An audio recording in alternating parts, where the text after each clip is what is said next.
Hello and welcome to part 3E of the Project Cars Tuning Guide. In this video I will cover the advanced gearing tuning options. These are individual gears. This can become a minefield rather quickly. Now let's clear this up from the start. When I say longer, this means the ratio is smaller. When I say shorter, this means the ratio is larger. Now, you've already set your final drive so that you redline at maximum speed. So, let's start with why you change individual gears. You do this to adjust the speed at which each gear redlines. Let's say you have a corner that has an apex speed of 40 miles an hour. You take this in second gear, but second gear redlines at 41 miles an hour. This isn't ideal, as when you're apexing, you're either in third gear, so not in peak power, or in second, so you'll need to change up almost instantly. When adjusting the gears, this is what you're trying to avoid. The higher the ratio, the more the gear is set for acceleration, so the gear has a shorter rev range. A ratio of 3 in first gear may get you from 0 to 20 miles an hour. A ratio of 2 in first gear may get you from 0 to 30 miles an hour. Now, the smaller ratio will have a slower 0 to 20 miles an hour time than the higher ratio, but will have a faster 0 to 30 miles an hour time than the higher ratio, because you don't have to change gear. So, let's start with how to choose first gear. There are two methods here. I've used both, and frankly, they both have advantages and disadvantages. I can't tell you which one to use. The first method is that first gear should be as short as possible. This will give you great acceleration off the line at the start of the race.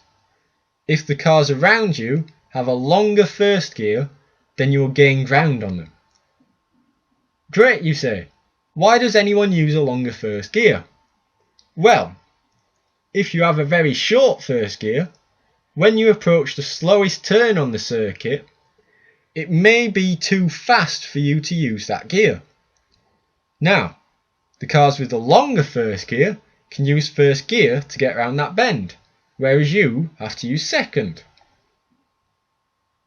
This is where the other method comes in, because those with a longer first gear will be able to use all of the gears in their gearbox to get up to speed coming out of the corner, whereas you will have one less gear because you're already a gear higher, so they will accelerate faster out of the corner than you do. It's up to you which one to use. I'd try them both out a few times and see what you prefer. Let's move on to the final gear of the gearbox. This could be 5th, 6th, 7th or 8th, depending on what car you're using. I would normally set this to be 1. This provides a straight drive through the gearbox. Setting this to 1 should be done before you adjust the final drive, as this is where the red line of the final gear is. So if you've shortened or lengthened this gear after you've set the final drive, the red line will now be at a different speed. Right, back to the other gears. There is no real science behind choosing the other gear ratios. You have to play around with these gears to optimize the acceleration of the car. If you find that when you change gear, the next gear has a red line at pretty much the same speed, then you need to either shorten the gear you've changed from or lengthen the gear you've changed to. If you change gear and the revs drop dramatically, then you've lost acceleration. If that happens, then either shorten the gear you changed to or lengthen the gear you've changed from. Play around with all the gears between first and last to achieve optimal acceleration. You may then find that some of the gears redline at apexes of the corners. So then you have to go and sacrifice acceleration so that you don't redline at the apex of corners. That concludes part 3E of the Project Cars tuning guide. Thank you for watching the video. Please leave a like if you found it useful and remember to subscribe. If you have any feedback about the video, then please leave a comment down below.